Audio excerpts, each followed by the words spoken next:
though, I'm going to show you how to use your school email account to sign into the Smart Notebook activities.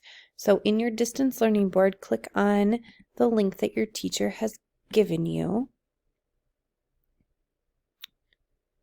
And it will take you to a screen like this. You're going to click here where it says sign in to open. Here you are going to use your school email account. Now I'm going to try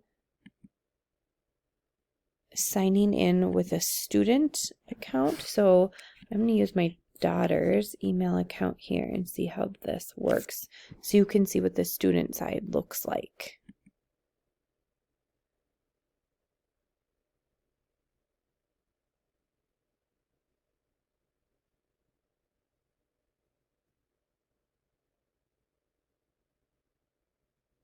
All right, so once I signed in with my school email account, it took me right to the first activity for the day. And then I go ahead and get started in my learning activities for that day. All right, I hope that was helpful. If you need any help, please reach out and let me or Miss Weber know. Thank you.